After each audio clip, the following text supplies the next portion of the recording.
A flashing siren cut through the dead of night. A smirk sat on the face of an officer who believed his badge was a license to terrorize. He pulled her over for driving a luxury car in the wrong neighborhood, threw her into handcuffs, and planted a bag of narcotics in her trunk just to teach her a lesson.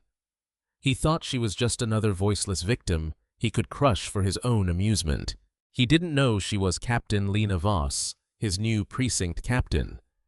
And when the sun rose, his entire life was going to be dismantled. The rain came down in sheets, turning the asphalt of Route 114 into a slick black mirror. Lena Voss gripped the leather steering wheel of her sleek Mercedes-Benz S-Class, the rhythmic thud of the windshield wipers, the only sound in the quiet cabin. She was exhausted. It had been a grueling stretch of packing, moving, and finalizing her transfer from the bustling, high-stakes environment of the Chicago Police Department's Internal Affairs Division to the sleepy, yet notoriously corrupt Oak Haven Police Department in District 9. She had been specifically headhunted by the mayor and the chief of police to clean house. Oak Haven had a reputation. It was a boys' club, a precinct bleeding money through civil rights lawsuits and running rampant with officers who believed they were above the law. Lena was driving into town a day early, dressed in a simple unbranded gray hoodie, faded blue jeans, and sneakers. Her hair was pulled back into a messy bun. She looked nothing like the highly decorated veteran of the force who had systematically dismantled 3 organized crime rings and put 6 dirty cops behind bars.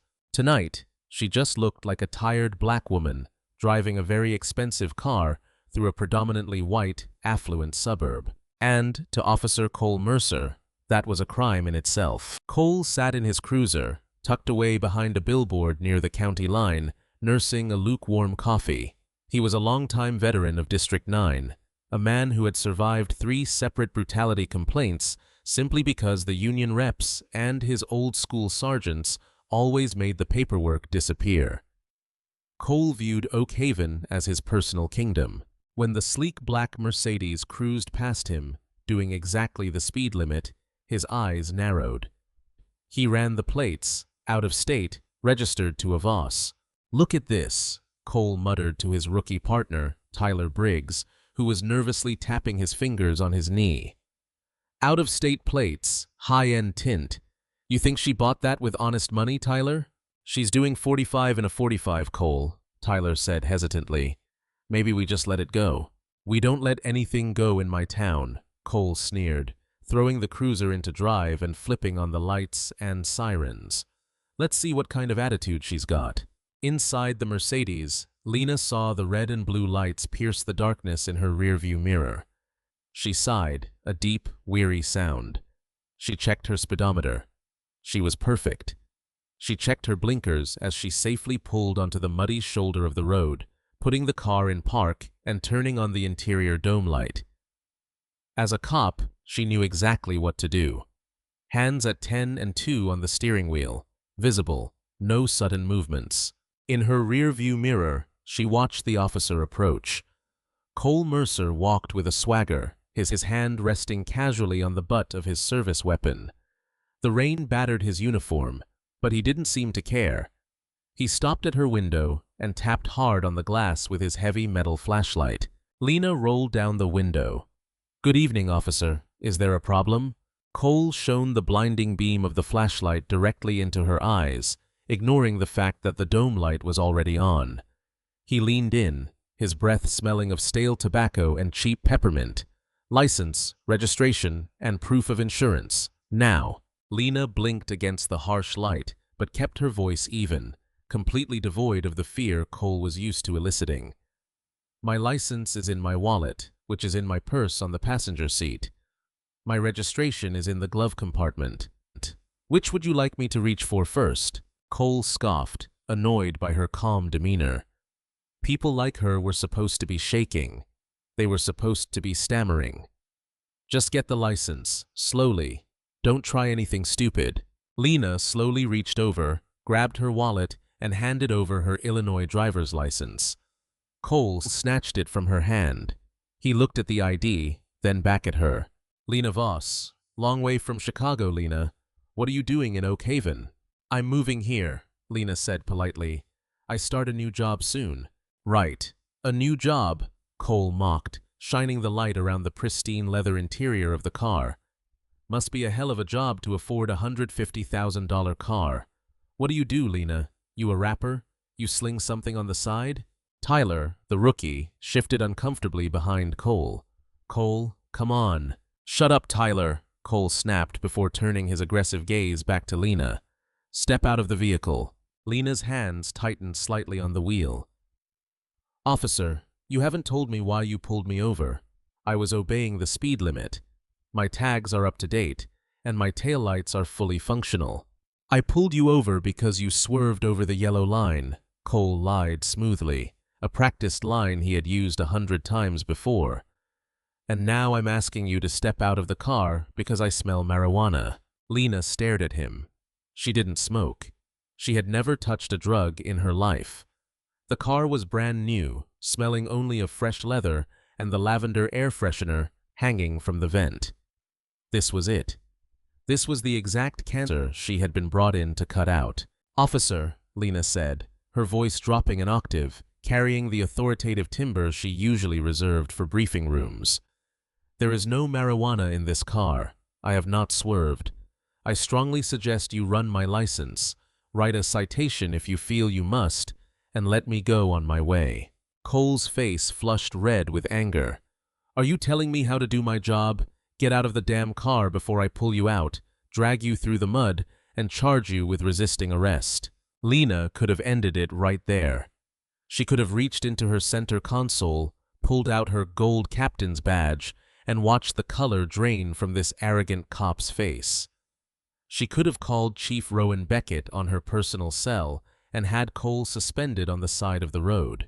But Lena Voss was a tactician. If she stopped him now, it would be a reprimand, a slap on the wrist. He would claim he made a mistake. The union would back him, and he would be back on the streets harassing citizens in a week. No, she needed to see exactly how deep the rot went. She needed him to commit a felony. Wordlessly, Lena unbuckled her seatbelt, pushed the door open, and stepped out into the freezing rain. Hands on the hood, Cole barked. She complied. Cole kicked her legs apart roughly and patted her down far more aggressively than protocol demanded. Finding nothing, he smirked. Watch her, Tyler. I'm going to search the vehicle. Cole, we don't have probable cause, Tyler whispered frantically. She's clean. Let's just run the name and let her go. I said I smelled weed. That's probable cause, Cole hissed back. Lena watched silently in the rain as Cole tore through her car. He ripped things out of the glove box, tossed her expensive makeup bag onto the floorboards, and pulled the back seats down. He was frustrated. He wasn't finding anything. Finally, he popped the trunk. He leaned in, obscuring her view with his broad shoulders. Lena saw his right hand dip down toward his utility belt into a small tactical pouch that was strictly not standard issue. A second later, Cole pulled back, holding up a small, clear plastic baggie filled with a white powdery substance. Well, well, well, Cole announced loudly, his voice carrying over the rain. Look what we have here. Looks like about 2 ounces of cocaine hidden in the spare tire compartment. Tyler's eyes widened in shock. Lena's face remained a mask of stone. Turn around. Put your hands behind your back, Cole ordered, pulling his handcuffs from his belt. As the cold steel clicked tightly around her wrists, biting into her skin, Lena looked Cole dead in the eye. You put that in there. You and I both know that car was clean. Cole leaned in close, smiling a cruel, yellow-toothed smile. It's your word against a decorated officer of the law, sweetheart. Who do you think the judge is going to believe? Welcome to Oak Haven. The ride to the District 9 precinct was a masterclass in psychological abuse. Cole Mercer drove with reckless speed, taking sharp turns deliberately to send Lena sliding across the hard plastic of the cruiser's back seat. Her hands were cuffed uncomfortably tight behind her back, her shoulders aching with every jolt. Up front, Cole was having the time of his life. He keyed his radio. "Dispatch, this is Unit 4 bringing in a female suspect. Possession of a controlled substance with intent to distribute. Looks like we took a major player off the board tonight." "Copy that, Unit 4, the dispatcher's voice crackled back, bored and mechanical. Tyler Briggs sat in the passenger seat, staring out the window into the rain, his jaw tight. "What's the matter, Tyler?" Cole taunted. "You look like you're going to puke. This is real police work. This is how we keep the neighborhood safe from the trash trying to move in." Lena memorized every word. She memorized the route he took, noting that he deliberately bypassed the standard booking entrance, instead pulling into a secluded alleyway behind the precinct used for trash collection. This wasn't standard operating procedure. This was a man who operated entirely in the shadows. Cole dragged her out of the car by her upper arm. "Move it," he grunted, pushing her toward the heavy steel door. They stepped into the harsh, flickering fluorescent lights of the District 9 precinct. The air smelled of stale coffee, industrial floor wax, and sweat. It was the early hours, but the night shift was active. Several officers were lounging around desks, laughing at a video on a computer screen. When Cole walked in with a soaking wet, handcuffed Lena, a few of them looked up. "You be none of here." "Look what the cat dragged in," called out Officer Derek Harlan, a burly man with a thick mustache. "Good catch, Mercer. What did she do?" "Caught her riding dirty on Route 114, Cole boasted loudly, parading Lena toward the booking desk. "Brand new. 2 ounces of snow in the trunk. Thought she was smart. Never smart enough for the Oak Haven PD."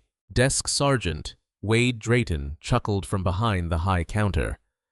Drayton was a veteran, a man with a bloated face and eyes that had seen decades of corruption and actively chose to ignore it. He didn't even look at Lena as a human being. He looked at her like paperwork. "Name?" Drayton asked, his fingers hovering over his keyboard. "Lena Voss," she replied quietly. "Speak up," Drayton barked. "Lena Voss. Address?" "I don't have a permanent address in Oak Haven yet. I'm staying at the Marriott downtown." Cole scoffed. "Probably dealing out of the hotel. Put her down as a flight risk, Wade." "Already on it," Drayton said, typing lazily. "Empty your pockets. Take off the shoelaces. You know the drill." Lena was uncuffed just long enough to surrender her personal items. She placed her phone, her keys, and her wallet on the counter. Cole snatched the wallet. "Let's see how much cash you're carrying," Cole said, pulling out her bills. $300, probably drug money. We're seizing this under civil asset forfeiture." Lena's eyes narrowed. "That is my personal money. Furthermore, I have a right to a phone call." "You'll get a call when we feel like giving you a call," Drayton said without looking up. "Mercer, take her back to cell 3. It's the cold one. Let her chill out for a few hours. I'll process this evidence." Cole grabbed her arm again, resecuring the handcuffs. As he led her down the narrow, sterile corridor toward the holding cells, Lena took careful note of the environment. The security cameras in the hallway. The red lights were off, unplugged, or broken. The protocol sheet on the wall, years out of date. The officers, lazy, complicit, and completely devoid of accountability. She had spent a decade in internal affairs, fighting exactly this kind of institutionalized rot.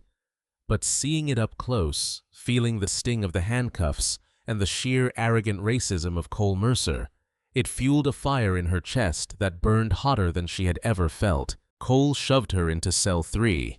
It was a miserable concrete box. The toilet in the corner was rusted, and the single steel bench was freezing. He slammed the heavy iron door shut, the metal clanging loudly in the quiet block. "Make yourself comfortable, Lena," Cole sneered through the bars. "You're going to be here for a long, long time. Mandatory minimums are a—" "Officer Mercer," Lena said, stepping up to the bars, her voice dead calm. Cole paused. Something about her tone unnerved him. It wasn't the voice of a broken, frightened woman. It sounded like an order. "You've made a lot of mistakes tonight," Lena said softly. "But your biggest mistake was assuming you know who I am based on how I look." Cole laughed, a loud, nervous sound. "I know exactly what you are. See you at arraignment, criminal.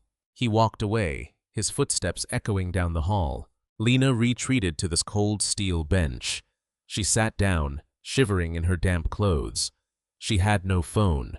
She had no way to contact Chief Rowan Beckett to let him know she wouldn't be meeting him for breakfast.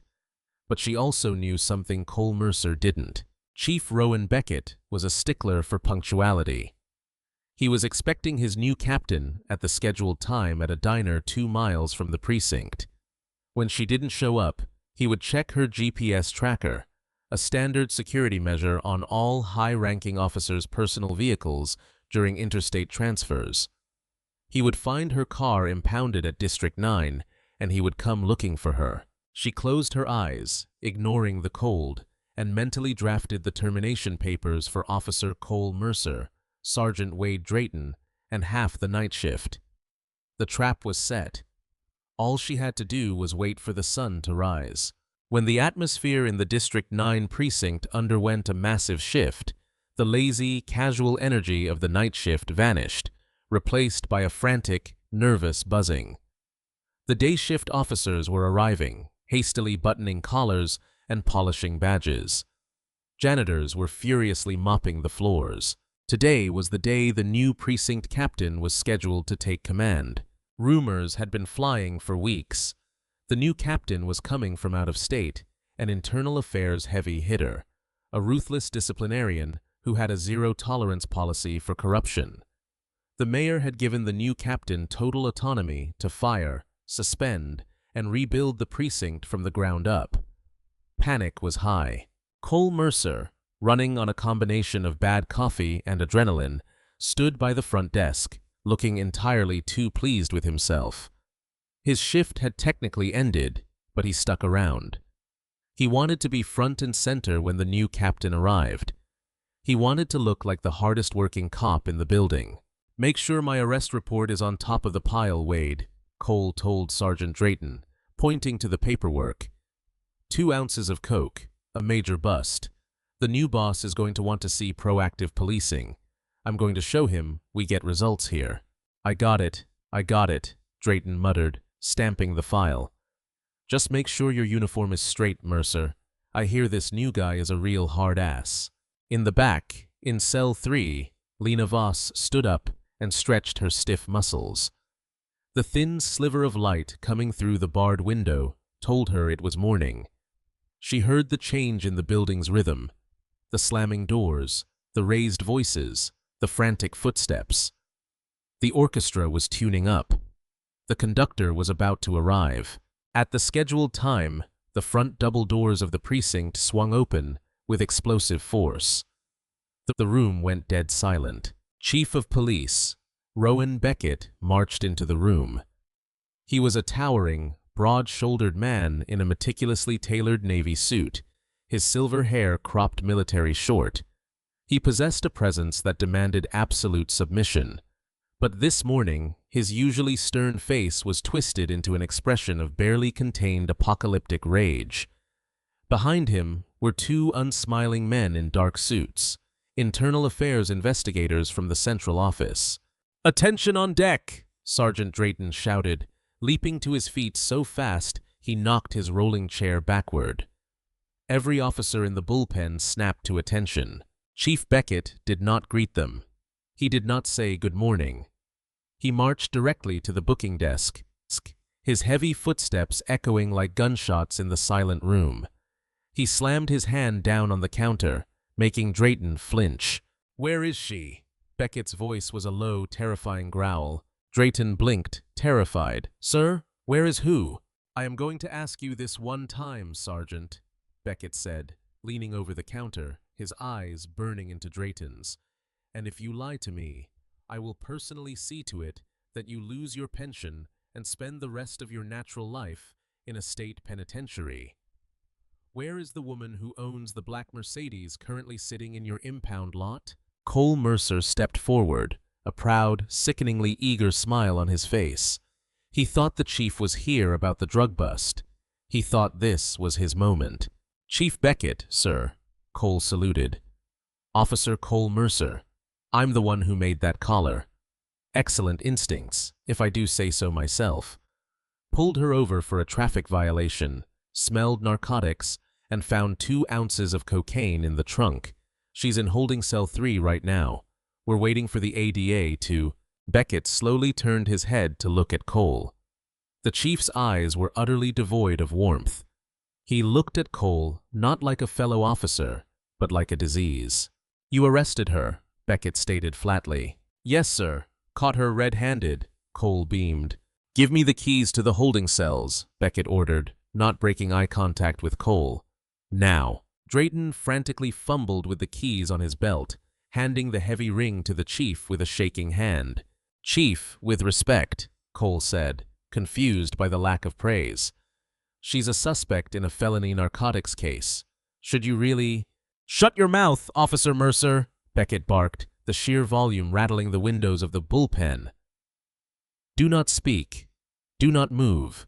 If you so much as twitch, I will have these IA investigators put you in irons. Cole froze, his confident smile evaporating instantly. A cold sweat broke out on the back of his neck. The entire bullpen watched in terrified silence as Chief Beckett walked past the desk and down the corridor toward the holding cells. The 2 IA men flanked him while Cole and Drayton stood frozen at the desk. At cell 3, Beckett shoved the heavy key into the lock and turned it. The iron door swung open. Lena Voss stepped out. She was still wearing the damp gray hoodie and jeans, her hair slightly messy. But the way she held herself, shoulders back, chin high, eyes sharp as broken glass, was unmistakable. She looked exactly like the apex predator she was. Captain Voss, Chief Beckett said softly, his voice full of profound apology, I cannot express how sorry I am. Save the apology, Rowan, Lena said calmly, her voice echoing down the hallway. It's not your fault. It's an institutional failure. Back at the desk, Cole Mercer felt the oxygen leave the room. His vision blurred. He felt like the floor had just dropped out from under him. He looked at Tyler Briggs, who had just walked into the precinct and was staring at the scene in absolute horror. Captain Voss. The pieces violently snapped together in Cole's mind. Lena Voss, moving from Chicago, starting a new job. Oh my God, Cole whispered, the blood draining completely from his face. His hands began to shake. Lena walked down the hallway side by side with the chief of police. She didn't walk like a prisoner being released. She walked like a general inspecting the troops. She stepped into the main bullpen, her eyes scanning the terrified faces of the officers until they locked dead onto Cole Mercer. Cole took a step back, his mouth opening and closing like a fish out of water. I didn't know. Lena stopped directly in front of him. She looked at his badge. Then she looked into his terrified, pale eyes. You didn't know I was your commanding officer, Lena said, her voice carrying across the dead, silent room. Because if you had known, you would have smiled, called me sir or ma'am, and let me pass. You only planted those drugs. You only threw me in that cell because you thought I was a nobody. You thought I was someone without power, someone you could break. She took a step closer. Cole physically shrank back. But here is the reality, Officer Mercer, Lena continued, her tone dropping to a lethal whisper. I am the new captain of District 9, and I have spent the last hours sitting in a freezing cell, mentally drafting the end of your entire existence. She turned to the chief. Chief Beckett. Yes, Captain. I want the security footage from his cruiser impounded immediately. I want his locker tossed. I want every single arrest report he has filed in recent years, audited by Internal Affairs. And I want him stripped of his badge and his weapon right here, right now. You can't do this, Cole suddenly panicked, his voice cracking. The Union can't save you from a federal civil rights violation, kidnapping under the color of law, and evidence tampering. Lena cut him off, her voice like cracking a whip. Take his badge, Rowan. I'm going to take a shower, put on my uniform, and when I come back downstairs, we are going to burn this precinct's corruption to the ground. Hours later, the District 9 precinct was unrecognizable. The front doors had been locked to the public, a makeshift closed for emergency maintenance sign slapped on the glass. Inside it was a war zone of paperwork, flashing hard drives, and terrified whispers. When Lena Voss descended the metal staircase from the locker rooms, the entire bullpen froze. The weary, soaking wet woman from cell 3 was gone. In her place stood Captain Voss. She wore a perfectly tailored midnight blue uniform, the brass buttons polished to a mirror shine, the gold double bars of her rank resting heavily on her collar. Her hair was pulled back into a severe, immaculate twist. She walked with the lethal grace of a predator who had finally been let off the leash. Cole Mercer was sitting in Interrogation Room A. He had been stripped of his badge, his gun, and his heavy utility belt. He sat in just his uniform shirt and trousers, his hands trembling as he stared at the two-way mirror. He knew Lena was on the other side. He could feel her. Inside the observation room, Lena stood with Chief Beckett and 2 internal affairs investigators. Agent Harlan Crow, a veteran from the state prosecutor's office known for his ruthlessness, and Agent Elias. "The dash cam footage from Mercer's cruiser is missing, Captain," Crow said, his voice flat. "Looks like someone manually wiped the hard drive in the trunk before their shift ended." "He thinks he's clever," Lena said, her eyes never leaving Cole through the glass. "He wiped the physical drive. He didn't read the memo from the mayor's office last month. All District 9 cruisers were upgraded with a secondary cloud backup system, specifically because of missing footage complaints." Beckett allowed a grim smile to touch his lips. "I'll have the tech team pull the cloud data." "Do that, but we don't even need it to bury him," Lena said, turning away from the glass. "I want the evidence room audited, every single seizure from recent months. 2 ounces of high-grade cocaine doesn't just fall out of the sky. He had to get it from somewhere, which means there's a leak in the chain of custody." Lena pushed the heavy door to the interrogation room open and stepped inside. The air in the room seemed to drop 10 degrees. Cole jumped slightly in his metal chair, his eyes darting to the door as it clicked shut behind her. Lena didn't sit down. She walked slowly around the metal table, her footsteps echoing sharply. "Captain," Cole started, his voice a desperate, dry croak. "Look, I overstepped. I admit that. It was a bad call.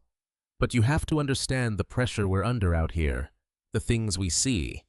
We have to make snap judgments to protect the community. It was a mistake." "A mistake?" Lena repeated, tasting the word. She stopped directly across from him, leaning her hands on the cold steel table. "A mistake is filing the wrong form. A mistake is forgetting to read Miranda. You didn't make a mistake, Mercer. You hunted." "I was doing police work," Cole pleaded, trying to summon some of his old bravado, but it withered under her stare. "I profiled a vehicle that looked suspicious. You know how it is. The Brotherhood. Do not insult me by invoking the badge you just disgraced." Lena's voice cracked like a whip, making Cole flinch. "You profiled a black woman driving a car you decided she couldn't afford. You illegally searched my vehicle. When you couldn't find a crime, you manufactured one. You planted narcotics. You falsified a police report. You committed perjury the second you signed that arrest narrative." Cole swallowed hard, sweat beading on his forehead. "The union will back me. Carl Whitmore is my rep. He won't let you railroad me." Lena pulled out her phone and set it on the table. She tapped the screen, bringing up a contact, and hit speakerphone. The phone rang twice before a gruff voice answered. "Whitmore. Mr. Whitmore, this is Captain Lena Voss, the new commanding officer of District 9. There was a long pause on the other end. "Captain, word travels fast. I hear you've got one of my guys in the box. Officer Mercer." "Carl?" Cole yelled at the phone. "Carl, they're trying to set me up. They locked me in the box without a lawyer. Man, you gotta get down here." "Mr. Whitmore," Lena said calmly, ignoring Cole. "I wanted to formally inform you that Officer Mercer is currently under investigation for civil rights violations, kidnapping under the color of law, evidence tampering, and possession of a Schedule II narcotic. The victim in this case is me. The incident occurred prior to my official start time. Silence hung heavy on the line. Cole looked at the phone, a desperate, pleading look in his eyes. "Carl, tell her you're filing a grievance. Tell her—" "Captain Voss," Whitmore finally said, his voice completely devoid of emotion. "The police union is dedicated to defending officers who act within the scope of their duties and the confines of the law. Planting evidence on a superior officer does not fall within those parameters. The union will not be providing legal counsel for Officer Mercer in this matter. He is entirely on his own." Click. The dial tone echoed in the small room. Cole stared at the phone, his jaw slack. The color completely drained from his face, the invisible shield he had worn for years, the shield that had let him terrorize innocent people, the shield of the Brotherhood, had just shattered into a million pieces. "No," Cole whispered. "He can't do that. He can't." "You are a liability, Cole," Lena said coldly, picking up her phone. "And cowards always abandon a sinking ship. But your nightmare is just starting, because I'm not just going to fire you. I'm going to find out exactly where you got those drugs." She turned and walked out of the room, leaving Cole alone in the suffocating silence. The walls were rapidly closing in. Panic is a contagious disease, and by midday it had infected every dirty cop in District 9. Sergeant Wade Drayton was sweating profusely behind the booking desk. He was frantically trying to reconcile the physical ledger of the evidence lockup with the digital database before the IA investigators reached his station. His hands shook as he scribbled out numbers, his mind racing. Cole Mercer had begged him for a favor weeks earlier. "Just a pinch, Wade. Just enough to use as a prop. I'll bring it right back." Drayton had skimmed 2 ounces of a massive cartel bust that had rolled through the county, altering the intake weight from 4.2 pounds to 4.0. It was supposed to be easy. Nobody ever checked. "Sergeant Drayton." Drayton jumped out of his skin, dropping his pen. Special Agent Harlan Crow stood on the other side of the high desk, holding a printed spreadsheet. Crow didn't look angry. He looked like a butcher examining a cut of meat. "We're doing a physical inventory of Lockbox 4B, Crow said, his voice smooth and professional. "Case number 88104, the Ramirez seizure. We need you to unlock it." Drayton's throat went dry. "Right now, sir? I'm right in the middle of shift change paperwork." "Right now, Sergeant," Crow said, placing a heavy hand on his shoulder.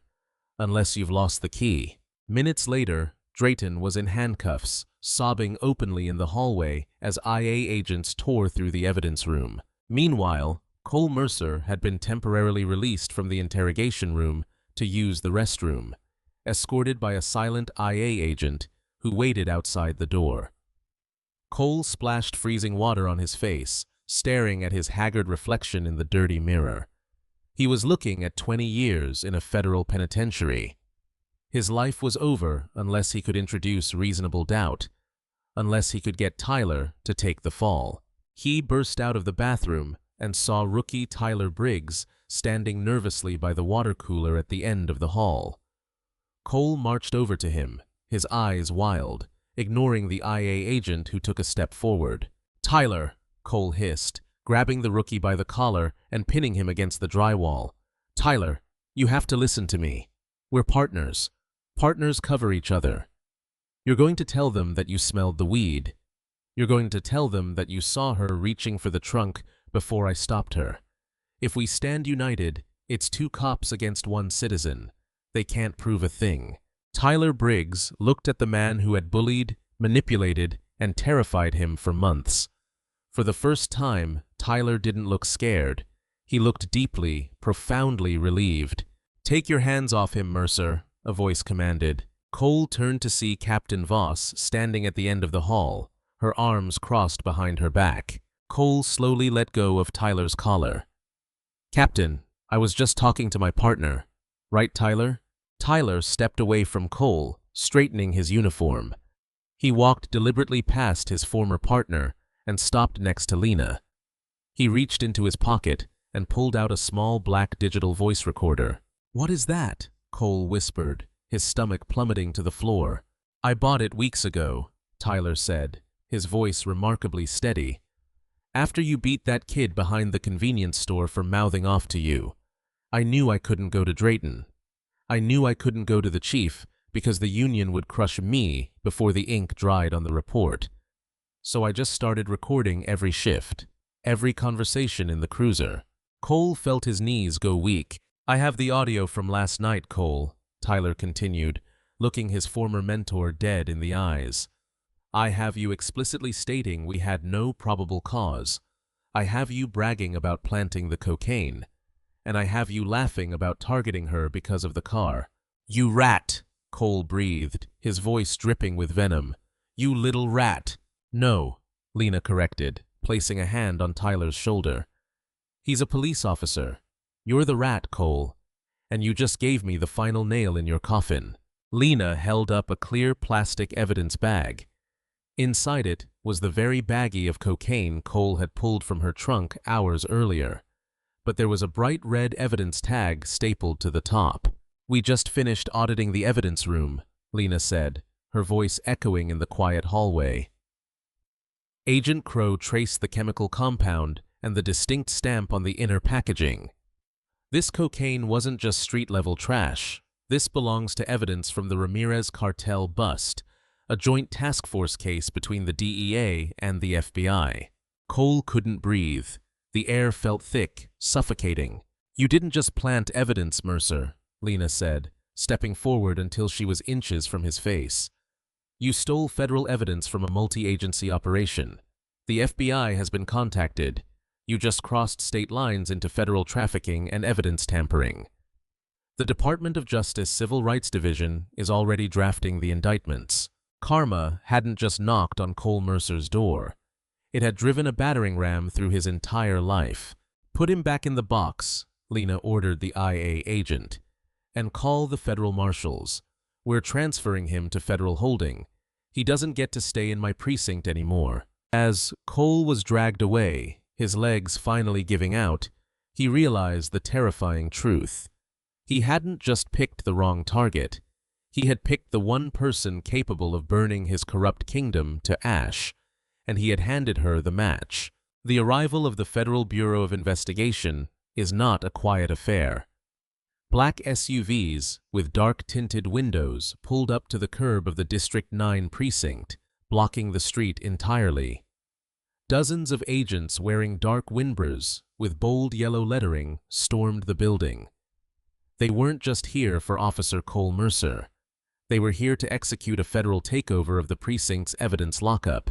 Captain Lena Voss stood on the second-floor balcony overlooking the bullpen, watching the systematic dismantling of the corrupt empire Cole had thrived in. Below her, the loud, arrogant officers who had laughed at her just hours before were now sitting at their desks in stunned silence, their weapons confiscated, waiting to be interviewed by the feds. Cole was brought out of his temporary holding cell by two massive U.S. Marshals. He was no longer wearing his police uniform. They had stripped him of it, forcing him into a bright orange standard-issue county jumpsuit. The irony was suffocating. His wrists were shackled in front of him, and a heavy chain was wrapped around his waist, locking his arms in place. As the marshals led him through the bullpen, Cole desperately looked around at the faces of his colleagues. He was looking for sympathy. He was looking for the brotherhood he had championed so loudly. He found nothing but averted eyes.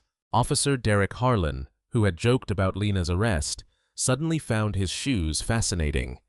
Even the veteran detectives who usually ran the floor refused to look in Cole's direction. He was radioactive. To acknowledge him was to invite the wrath of the feds and the terrifying new captain standing above them. "Keep moving, Mercer," one of the marshals grunted, shoving him toward the double doors. They loaded him into an armored transport van. Cole sat on the cold metal bench, the engine rumbling beneath him. And finally, the reality of his situation crushed the last ounce of his defiance. He began to weep. The arrogant, swaggering predator who had terrorized Route 114 was gone, replaced by a terrified, broken man who finally understood the sheer magnitude of his actions.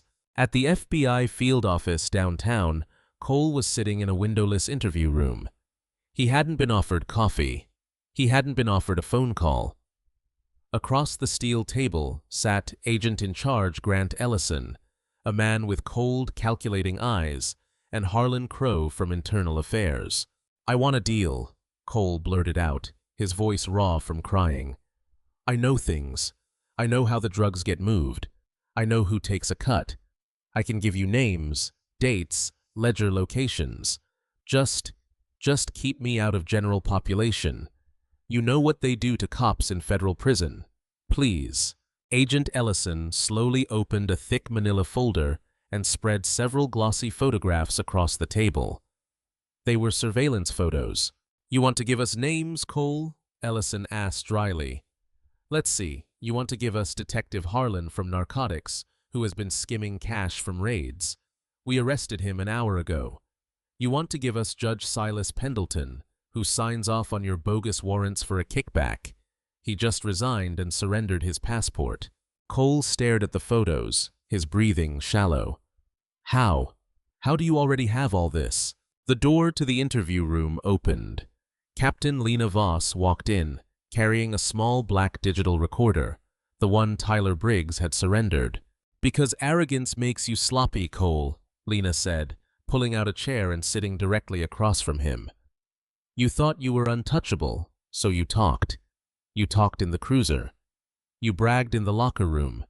You laid out your entire criminal network to a rookie you thought you could bully into submission. Officer Briggs gave us over 80 hours of audio recordings. You've been narrating your own federal indictment for months." Cole felt the blood rush from his head. He had nothing, no leverage, no chips to bargain with. "The U.S. Attorney is not offering you a plea deal, Mercer," Ellison stated, closing the folder. "You crossed state lines with cartel narcotics. You attempted to frame a superior officer under the color of law. You are going to face a jury, and we are going to ask for the maximum sentence. And as for your fear of general population," Ellison smiled, a grim, humorless expression. "The Bureau of Prisons doesn't offer protective custody for corrupt officers who steal from cartels. You're going exactly where you sent hundreds of innocent people." "Captain, please," Cole begged, tears streaming down his face, leaning as far across the table as his chains would allow. "I'm sorry. I am so sorry. I didn't know who you were. If I had known—" "That is exactly why you deserve no mercy," Lena interrupted, her voice a lethal whisper that silenced him instantly. "You're only sorry because of the badge I wear. If I had been anyone else, a nurse, a teacher, a mother just trying to get home, you would have ruined my life and slept perfectly fine that night. You are a predator, Cole, and the hunt is officially over." Lena stood up, turning her back on him. "Process him, Agent Ellison. I have a precinct to rebuild." As Lena walked out of the room, Cole Mercer's agonized sobs echoed through the heavy steel door, the sound of a man mourning the end of his own life. The next week, the atmosphere at District 9 was unrecognizable. The toxic frat house culture had been completely eradicated.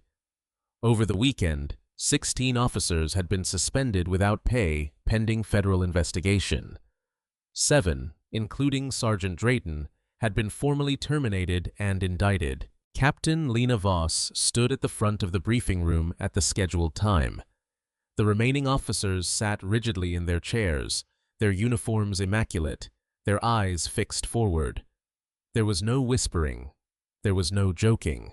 "Look to your left. Look to your right," Lena's voice rang out, clear and authoritative. "A lot of chairs are empty this morning. Those chairs belonged to men who believed a badge was a license to abuse, to steal, and to oppress. They are gone, and they are never coming back." She paced the length of the room, her eyes making contact with every single officer. "Oak Haven Police Department is no longer a kingdom for bullies," Lena continued. "From this moment forward, we are public servants. You will treat every citizen of this city, regardless of their race, their neighborhood, or the car they drive, with the utmost respect and dignity. If you violate a citizen's rights, I will not just fire you. I will personally ensure you are prosecuted to the fullest extent of the law.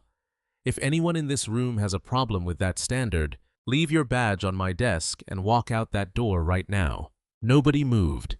Nobody breathed. "Good," Lena said. She looked at the front row where Tyler Briggs sat, looking exhausted but resolute. "Officer Briggs, stand up." Tyler swallowed hard and stood at attention.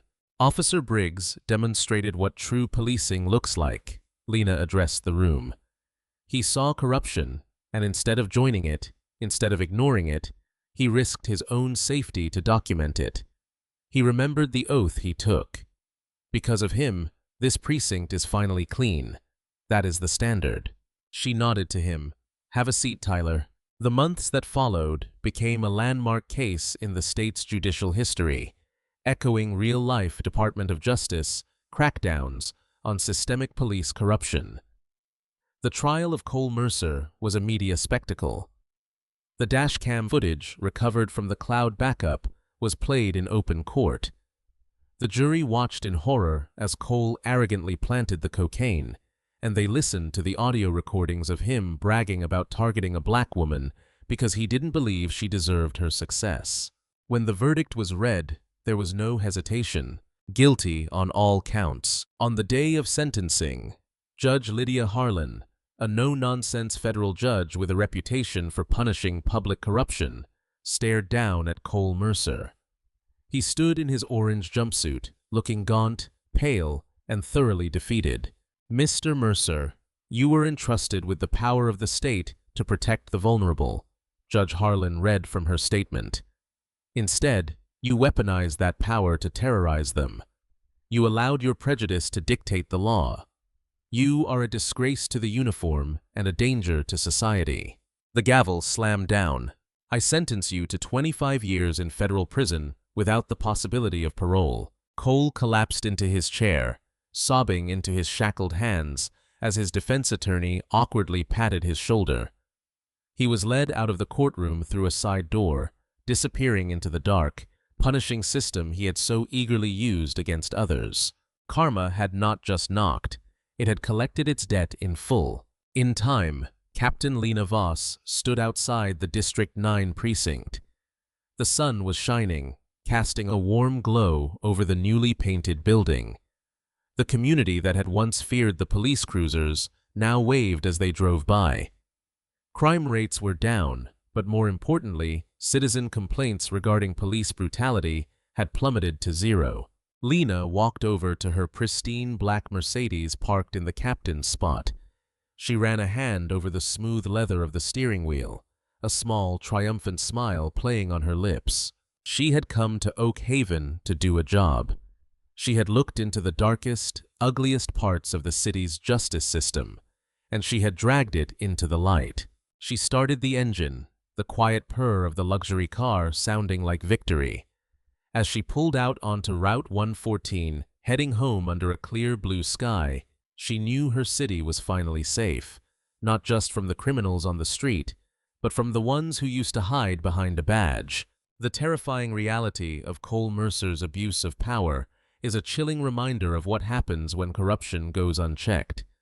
But Captain Lena Voss's story proves that the truth will always come to light, and real justice spares no one, especially not those who hide behind a badge. This story mirrors the real-life courage of whistleblowers and internal affairs officers who risk everything to dismantle systemic corruption from the inside out. When karma comes for the corrupt, it hits with absolute force. If you enjoyed this story of justice and brutal karma, hit that like button, share this video with your friends, and subscribe to the channel for more incredible real-life drama stories. Drop a comment below. What would you have done in Lena's shoes?